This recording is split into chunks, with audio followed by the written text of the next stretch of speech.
The irony of this video, in this video you have Polite, who's about to question an Israelite group that says you can sleep and grape an underage girl. Polite is currently in jail for the same thing he's about to condemn them for. Okay, now we're talking about ancient times, right? According to the Bible, or are we talking about Babylonian terminology when it comes to underage women? Because the Bible, it tells you specifically when a young girl becomes a woman. The transition from being a little girl to a young woman who is at the peak of her womanhood. So what are you talking about?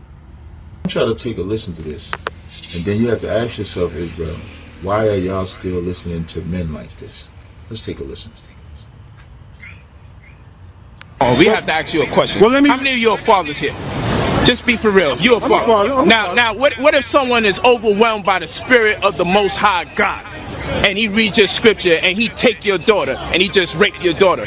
What do you say to that? If he live like you live, walk like you walk, talk like you talk. Because y'all. Now he's saying if he live like you live, if he talk like you talk, what if he takes your daughter? Hey, there were laws that were put in place for that. If a woman laid down with a woman that is betrothed to another man, right? It's like that man rose up against that man. It's like murder, bro. And there were laws to deal with that. If she cries out, that man get put to death. If she don't cry out, they both get put to death. There were laws that were put in place for this, man. Salakia, let the video play. See what he says. Live amongst each other. Yeah. Y'all live amongst each other. So what happens when one of y'all feels so overwhelmed by the Spirit of God that when you see one of each other's daughters, you just grab her up? You gonna tell one of these brothers here, come on, you know the doctrine. You know how we get when you get. Well, answer it. We just told you that how would y'all respond? In this time, we're not gonna let that happen. First brother says you would not let that happen. Common sense kicked in his brain for a second. Common sense kicked into his brain right there. You're not gonna let it happen. Watch Tahar. Hold on. But if it did happen, you would allow it to happen. Why? Because you go back to the scriptures. You're supposed to be a brother. Then the same brother that said it's not gonna happen, because he hears Tahar said, he says not yet, and then Tahar doubled down on it and said, but if it does happen, you would let it happen according to the scriptures, meaning they would let a fellow Israelite brother grape their daughter because to them that's what the scriptures say. Let's keep going. You gonna allow one of your brothers to rape your? First and foremost, you know you can't use American terminology with ancient Israel terminology. Rape means to lay hold, to take hold of a woman, man. All right, to seize by force. And yeah, rape did happen in the ancient times, man.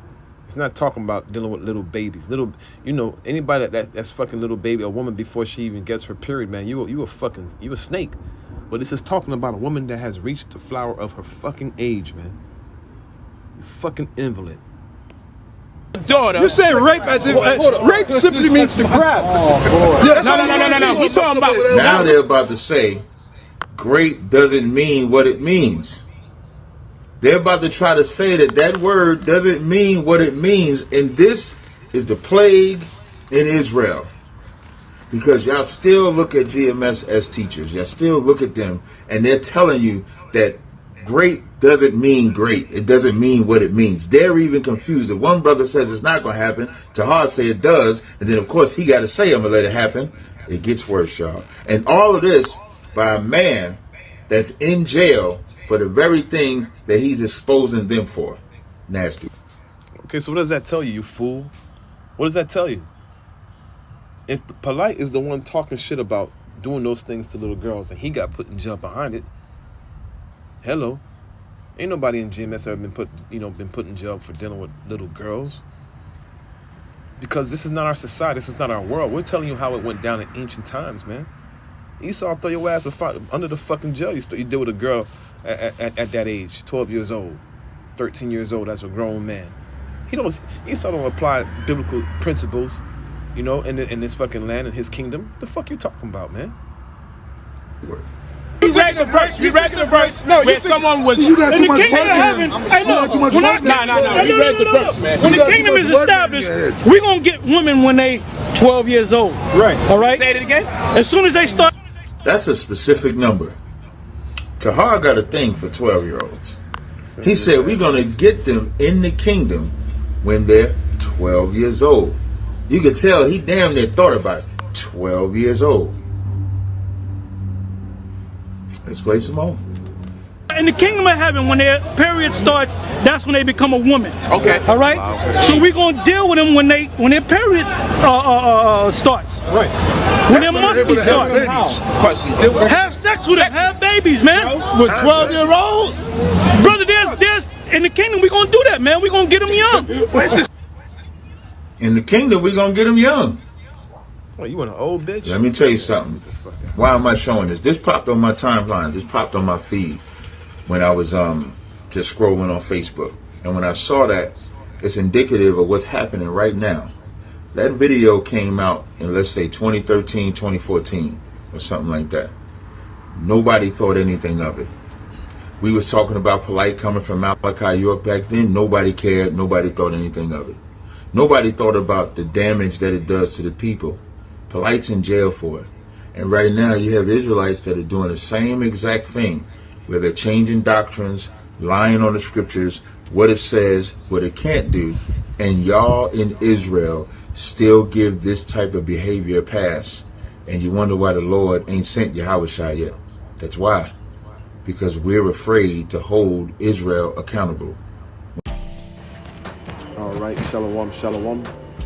We'll start by giving all praise, honor, and glory unto the Heavenly Father, whose true name is Yahweh, Bahashem, Yahushai, Bahashem, Bracha HaKodash. Double honors to the apostles, elders, and bishops of Great Millstone who do well.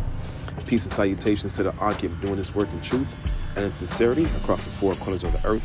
This is your brother Amawan Ariala, GMS Miami Heroes of Yahushai Camp here in Miami. And today I wanted to go into a topic of a woman when she became a woman. At what age did she become a woman, and what was to be done with her when she reached her womanhood? Okay. So the first thing I wanted to bring out was going to be in the book of 1 Corinthians 7, starting at verse 34. It reads, it says, "There is a difference also between a wife and a virgin. The unmarried woman careth for the things of the Lord." Right? And in case you don't know what a virgin is, let's get the definition. Okay. All right. Virgin, a marriageable maiden. Okay. So when a woman was reached the age of womanhood, she was considered to be ready for marriage. A woman who has never had sexual intercourse with a man. So that's the second definition. Not only is a virgin a woman who has reached the age of being a woman, but it's also a woman who has not known the intimacy of a man. One's marriageable daughter, a man who has abstained from all uncleanness or whoredom, attended or on idolatry, and has kept his chastity. All right, one who has never had intercourse with women. So we're talking in respects or perspective of a woman. When did a woman become a woman? And this is why we got to hear in 1 Corinthians 7. It says that she may be holy in the body and in spirit, but she that is married, okay? Now, marriage or marry means to have sex. So a woman who is married is a woman who has already known a man, okay?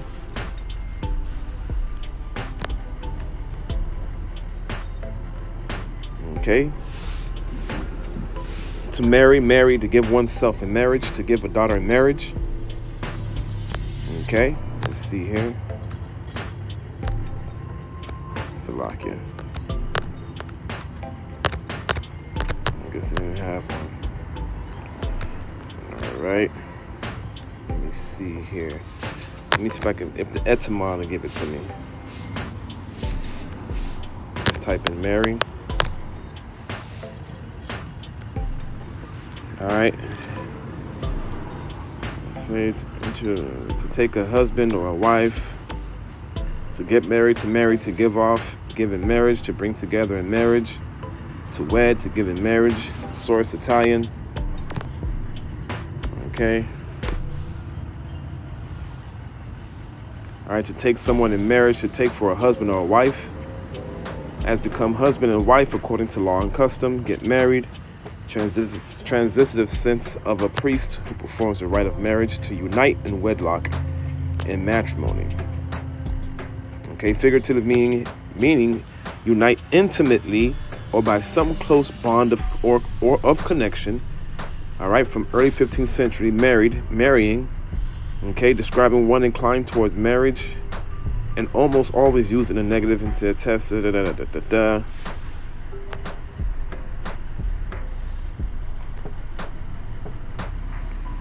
right, so ultimately, what it means to marry, it means to have sex, right? Because it tells you here to unite intimately by some close bond of connection. And how do you unite with a woman that you just, got married to, so to speak?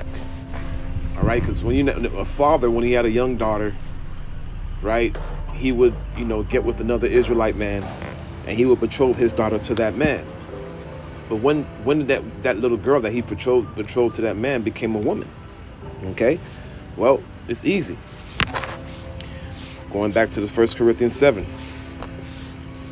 Okay, let's go back to 35. All right, it says.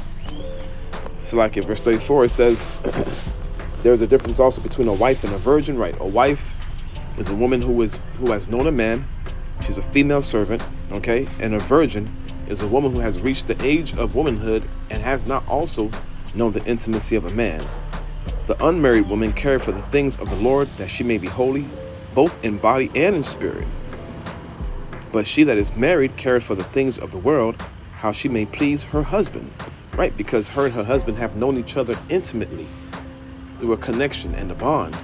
And how do you connect with someone intimately? Through sex, through intercourse. Okay?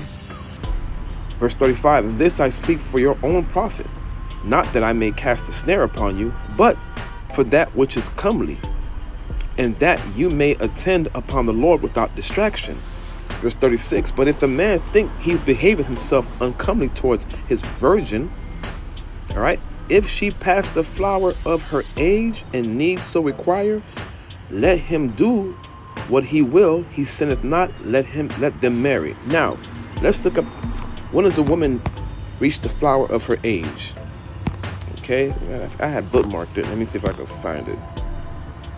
Salakia. I'll type it in.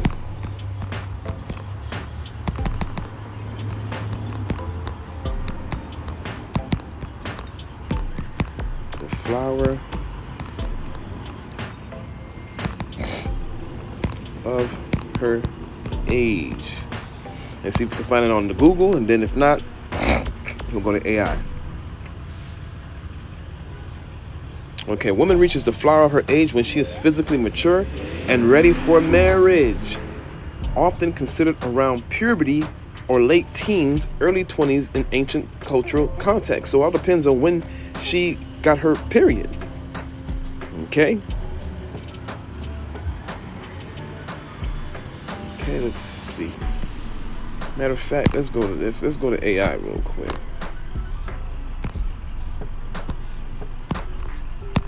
When does a woman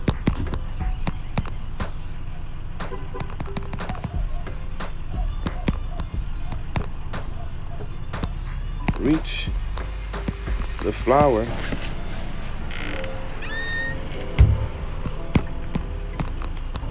of her age?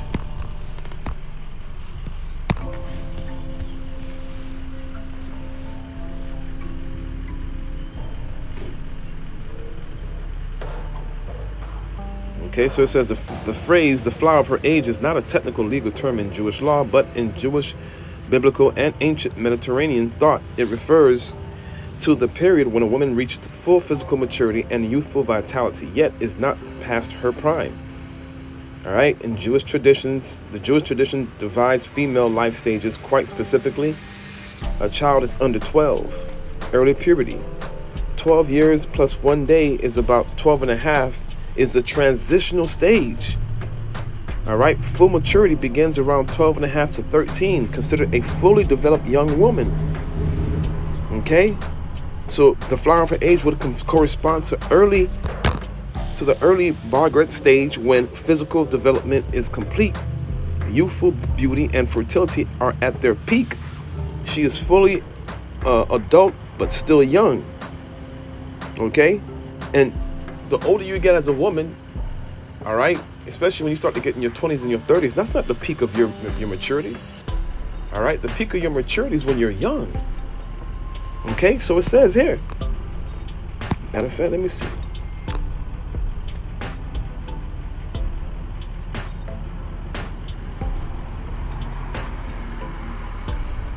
Okay, and this is according to these damn Jews. You know, we don't read the Talmud or whatever. All right, but it says a girl became marriageable at the age of 12 plus 1 day when she was considered nara. Puberty was marked by physical signs, not merely by age. So a woman can have her period at 14. A woman can have a period at 15. All right, depends on her physical attributes. All right, but some women reach their puberty at 12 years old.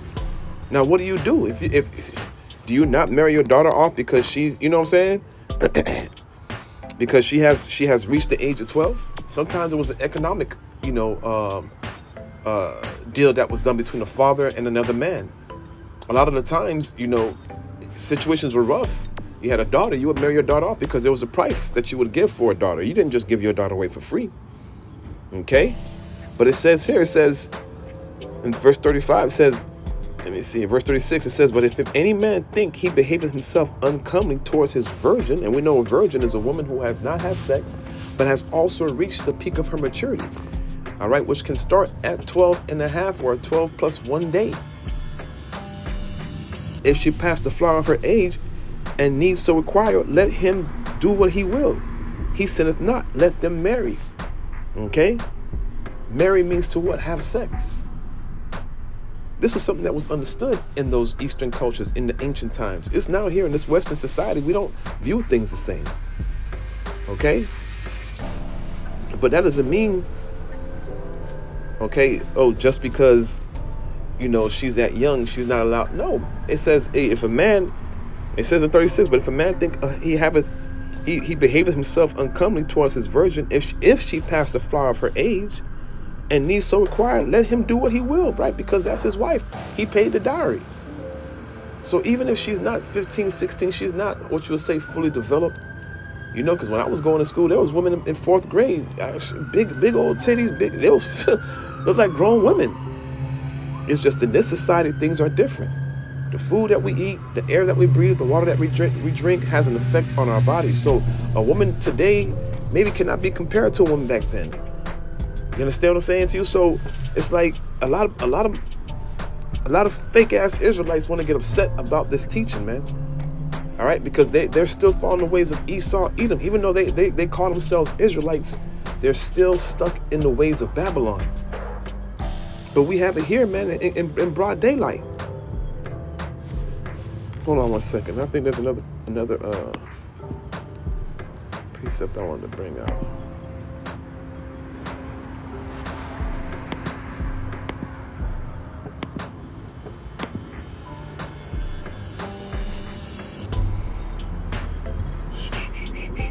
My question to you, fake ass Israelites: what age was Mary and Rebecca when they started having children? and what age was Isaac and Joseph when they took these women? When they took these women. See, you fake ass Israelites, y'all don't have the spirit of Yahweh Shem Yahushua on you, man. And you're just spewing fucking madness because you're all emotional and shit. You don't know how to reason. You don't know how to use the Holy Spirit because why? The Holy Spirit's not dealing with you. Tazaryahch. You all sensitive and shit because the elder Apostle Hart says that you're not in the fucking truth, man. All right? You're in this truth for filthy lucre's sake. You just care about making money, merchandise. You don't care about the word getting out to the elect. And then you're trying to save every fucking body. You're here and there trying to debate motherfuckers for bread. Like, yo, man, you're not in the truth. What they call yourself? Tazaryahch? Whatever the hell you call yourself, man. You're not upright, bro. You're wrong.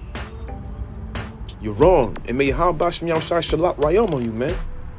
All right, bringing up these old videos and debates about our apostles, you know, breaking down the scripture when it comes to dealing with a woman. What the hell's wrong with you, man? Yeah, when a woman reaches her period, it could be at the age of 12. Yeah, they're going to be getting married that young. They're going to get popped at that early age, yes. That's up to that man and his wife and his woman. You can't tell a man what to do with his wife. She's at the peak of her virginity. She's at the peak of her physicality. And there were laws that were put in place for men, you know what I'm saying, who did things that were vile, that were against, you know, the law, right? Because when you have a daughter, that's still your possession as a father. That's your possession. So now if a man come and take, you know, hold of your possession without your authorization, he's a thief. And he either gets put to death or he pays that fucking dowry and he deals with that woman as a wife. Let me see if I can find that.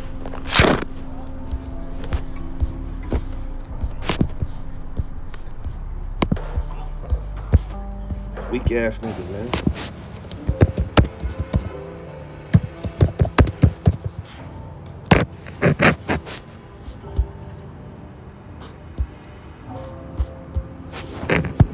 Let's see.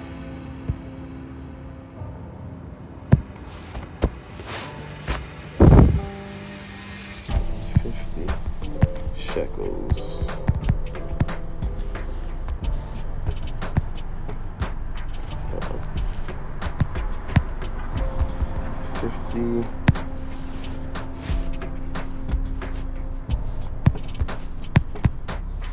Oh shoot. Salakia.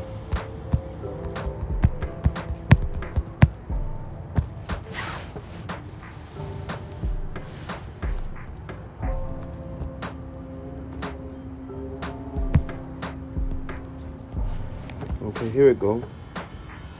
Okay.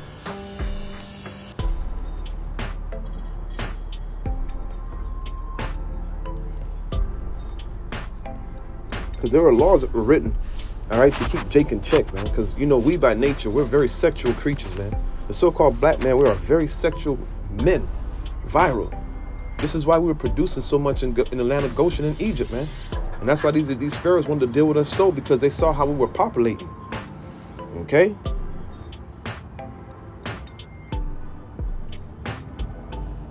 All right, we'll start at Deuteronomy 22:13. It says, if any man take a wife and go in unto her and hate her, that's marriage. When you go in unto a woman, a wife. That's but you need a spirit to understand that, right? Verse 14, and give occasions of speech against her, and to bring up an evil name upon her, and say, I took this woman, and when I came to her, right, when I popped that cherry, I found her not to be a maid. Meaning what? She wasn't a virgin. There was no blood, because when you have sex with a young woman, you break that hymen. There's going to be blood on your rod, man. There's going to be blood all over the sheets. That's a token of her virginity. If you go up in there and there is no blood, that means her hymen was already broken before you got there. Okay, there were laws that were written for this. Verse 15, it says, then shall the father of the damsel and her mother take and bring forth the tokens of the damsel's virginity unto the elders of the city in the gate, right? And that was the bloody sheet.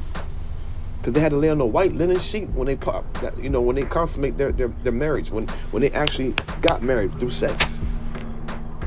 Okay?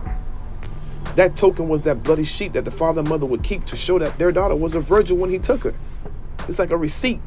You know what I'm saying to you? When you know? It says, and the damsel's father shall say unto the elders, I gave my daughter unto this man. See, your father is the one that gave you to your husband. That's how it was really done in the ancient days.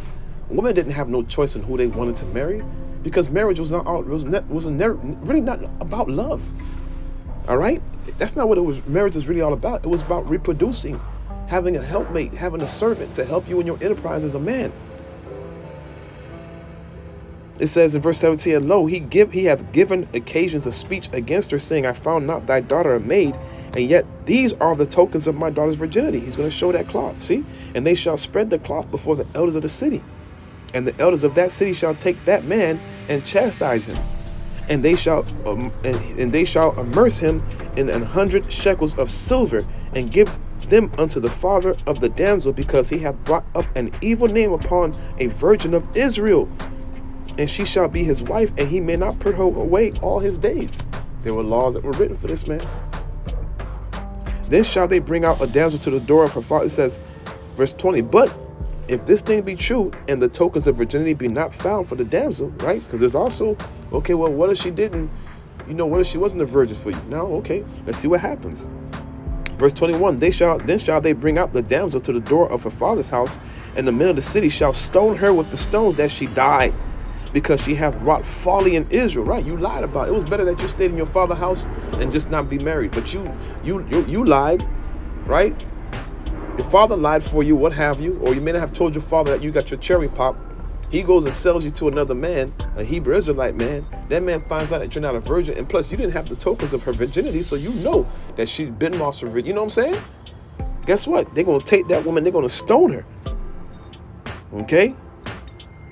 It says, with the stones that she died, because she had wrought folly in Israel to play the whore in her father's house.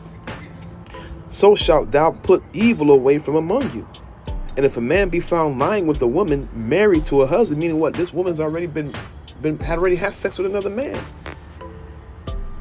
Then shall both of them die. Why? Because that woman committed adultery, right, by cheating on her husband, and that man also committed adultery by dealing with a woman who was already married to another man. That's adultery, man.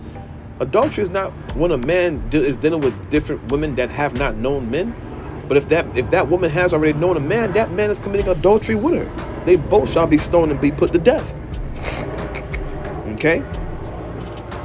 So 22, if a man be found lying with a woman married to a husband, then shall they both of them die, both the man that lay with the woman and the woman. So shalt thou put away evil from Israel. And if a damsel that is a virgin, meaning what? She's of a marriageable age, she just reached the flower of her age, which is 12 plus 1 day, and she has not known a man, right? It says, if a damsel that is a virgin be betrothed unto a husband, and a man find her in the city and lie with her, then you shall bring them both out unto the gate of that city, and you shall stone them both with stones that they die. Why? The damsel, because she did not cry out, meaning you knew that your father had sold you to another man. You were betrothed to another man. So when this man came in and tried to take that cherry, you should have cried out, but you did not cry out. So therefore, you got to get judged. Being in the city, and the man, because he hath humbled his brother or his neighbor's wife, so shalt thou put away evil from among you. But if a man find a betrothed damsel in the field, and the man forced her and lie with her, then the man only that lay with her shall die. Okay? But unto the damsel thou shalt do nothing. There is in the damsel no sin worthy of death. For as when a man riseth up against his neighbor, he slayeth him, even so is this matter. So it's like you rising up against your brother and you murdering your brother. That's what it's... Whoa, that's deep, man. Because a woman is a man's glory. So you define that man's glory, you got to be put to death. Because that woman was betrothed to another man. And this is why you're not supposed to just take on any woman. You're supposed to deal with that woman like, yo, you got a husband? You got anybody you dealing with? But we are an adulterous nation, man. Everybody's sleeping with everybody's fucking wife right now. Pretty much. Verse 26, but unto the damsel thou shalt do nothing. There is in the damsel no sin worthy of death. For as when a man riseth against his neighbor, and slayeth him, even so is this matter. For he found her in the field, and the betrothed damsel cried, and there was no one to save her. If a man find a damsel that is a virgin, which is not betrothed, okay, she hasn't been given to nobody for marriage, okay, which is not betrothed, and lay hold on her. Now, what does it mean to lay hold on a woman? Okay, well, let's go to the word rape, because you motherfuckers, man. All right, rape, seize, abduct, take, to carry off by force, to seize, abduct, a legal term. Okay, that's what it means to lay hold on a woman, man. So we're going to replace that word lay hold on her with rape. And if it says in verse 28, if a man findeth a damsel that is a virgin, which is not betrothed, and raped her, and lie with her, and they be found, then the man that lay with her shall give unto the damsel's father 50 shekels of silver. Why? Because he took that man's property, which was his daughter. Even though she wasn't betrothed to nobody, now you going to have to fucking marry her. And I need my 50 shekels. Because you're not going to turn my daughter into a whore. Okay? And she shall be his wife because he hath humbled her. He may not put her away all his days. A man should not take his father's wife nor discover his father's skirt. So the law is real simple. If the Spirit's dealing with you, it's real simple, man.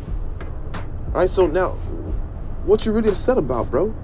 What you really mad about? Because the apostle told you you're not in the truth? Yo, fuck you, man.